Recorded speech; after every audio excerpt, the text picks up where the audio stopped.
Senua's saga, HellBlade 2 has been out for quite a bit of time now, over a month and a half, and to say the least, it's been at the center of a lot of polarizing opinions. So now that a little bit of time has passed, and we've gotten away from the hype and Microsoft's weird marketing tactics when it comes to this title, we can now have an open and honest review about HellBlade without all the noise. Let's get into it. I'm looking at analytics and I'm seeing that only about 40% of our subscribers are viewers. The other 60% are returning but aren't subscribing. Please hit the subscribe button, like the content. But with that being said, I'm Greg, aka DadPadGaming, putting it down for the Blerd Lions media team. We're going to review HellBlade 2. Let's get started. So, what exactly is Senua's Saga HellBlade 2? To categorize it as a genre, it is a third-person, over-the-shoulder, narrative action title that is heavy in puzzles. Of course, hence the number 2, this is the sequel to the previously released exclusive HellBlade Senua's Sacrifice, developed by Ninja Theory. Microsoft outright purchased the studio back in 2018, and HellBlade 2 is the first traditional game to come from Ninja Theory since that purchase, outside of Bleeding Edge back in 2020, but we really don't have to talk about that title. In HellBlade 2, you step into the shoes of our titular character, Senua, a Viking badass female protagonist who is suffering from psychosis and paranoia on a great deal. Senua's condition has plagued her with hearing voices inside her head at any given time. For that reason, developers have recommended that you play HellBlade 2 with a headset, preferably a 3D gaming headset if possible, and there's a great reason why. We'll cover that in the next section because that honestly leads into what actually works about HellBlade 2. In looking at HellBlade 2, it is extremely easy to see what works well here. It's the visuals. You'd be hard pressed to find a better looking title anywhere. This is honestly the first time that my Xbox Series X was singing and showed me why I probably need this device. Character models look great, face capture is excellent, environments look beautiful and creepy depending on where you are. Everything in terms of presentation here is A1, top notch, A+, however you want to say it. It looks really good. Now, for what works that isn't so easily recognizable, at least on sight, is audio design. Blessed enough to be in possession of a pair of SteelSeries Artis Nova Pro wireless headphones for gaming, and this is one of the first times that my premium gaming headset's 3D audio has truly been pushed to the limits. And this happened because when Senua hears voices in her head, they actually come through your headset in a 3D fashion. You hear voices from above, beneath you, behind you, lower back, upper right. They come from every direction at any given time.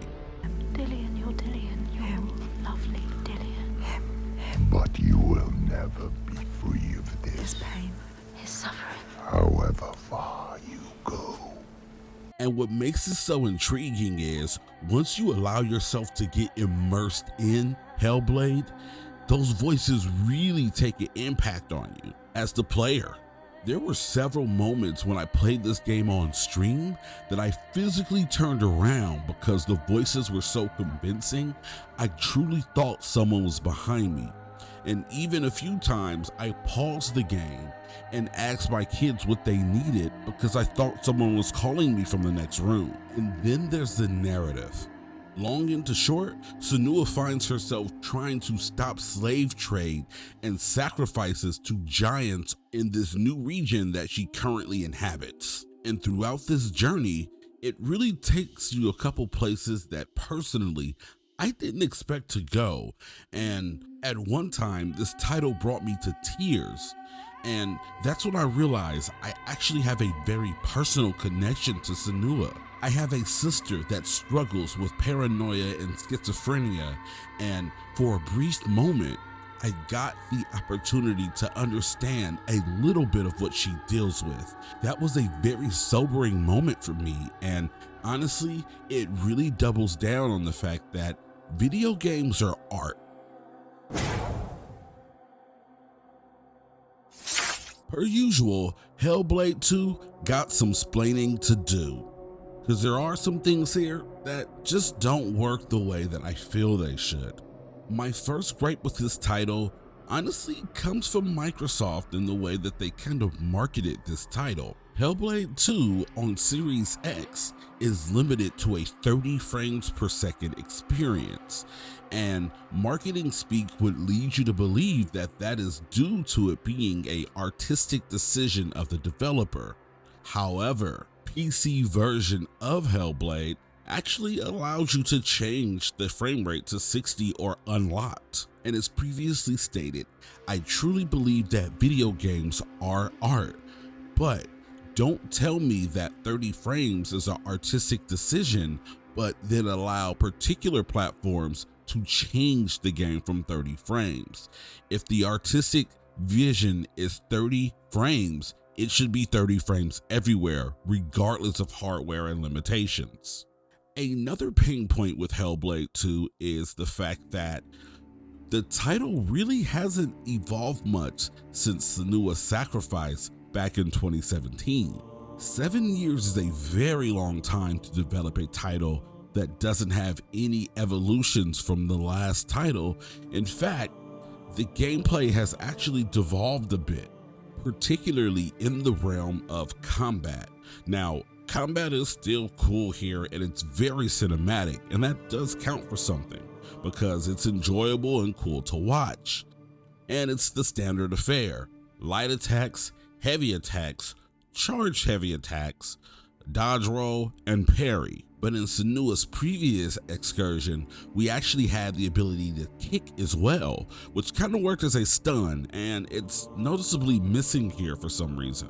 And also, where the predecessor would allow you to fight multiple people at one time, now every combat encounter in the game is a 1v1 with some cinematic shenanigans to help you feel like you're fighting multiple people at once. And I understand the concept of streamlining combat to make sure this is a game that's digestible and easy to get through for your casual player, but they've already put a story mode, gameplay mode in the title that helps you to get through combat easier.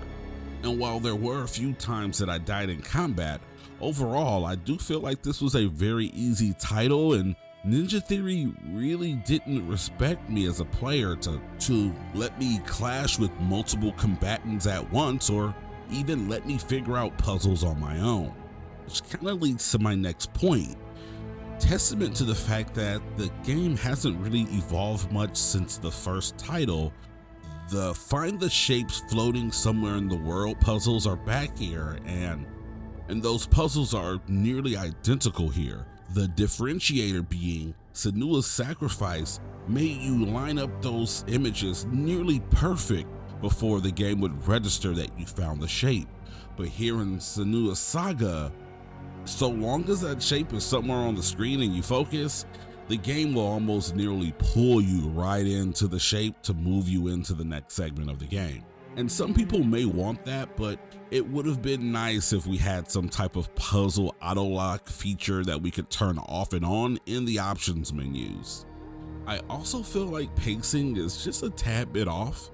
In a 7 to 8 hour game, that can be a bit troublesome. The first half of the game, things kinda move slow. While there are some really cool moments there's not a lot of combat until you get to the middle portion of the game, and then you have a big blowout of combat in the last 3 hours or so of HellBlade.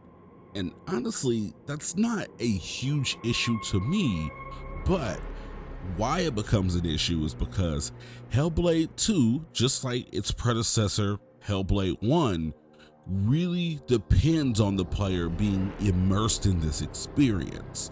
And if you cannot find yourself immersed into this experience or do not have a good gaming headset and find it difficult to get lost in the world of HellBlade, it could be very easy to read this as a boring title, and that would result in you missing some of the cooler moments that HellBlade 2 actually has to offer. Senua Saga HellBlade 2 is a title that really has me torn as it comes to telling you my overall thoughts and experiences when it comes to quality. It's clear that Ninja Theory has put a lot of love into this title, and truly it's giving the same vibes that you hear when people refer to PlayStation Studios' polish, but also a game that is beautiful and does what it's supposed to doesn't always equate to the best game ever. And this is why I found myself finding it difficult to actually put a score on HellBlade 2. This is an experience that was handcrafted for the crowd that truly believes that video games are a medium of art, and it requires that you fully buy in and get immersed in the experience to get the most out of it. And in that way, HellBlade 2 is a masterpiece, as it's not perfect, but it does push forward video games and is a shining example of what the medium of video games can be as art. But on the other end of things, as simply a video game, when we're talking about gameplay experience, I would say that HellBlade is a 7. And truly, this is why putting a number on a video game can be a bit of an issue, because that number can mean different things to different people depending on what type of gamer they are. But because I know a lot of you guys like to see the number at the end, I'm gonna give HellBlade 2 a 8 out of 10. We made it to the end. Again, thank you so much for checking out my review of Senua Saga HellBlade 2. If you made it here, please drop a comment. Let me know if you played this title, if you liked it, if you didn't like it, if you plan on buying it now, or if you're going to continue on in life without playing this game. And of course, liking and subscribing helps out the channel a bunch. We just crossed the milestone of 1,000 subs, and we would like to keep growing and keep going. So keep up the good work, and thanks again for your time. I'll see you guys next time.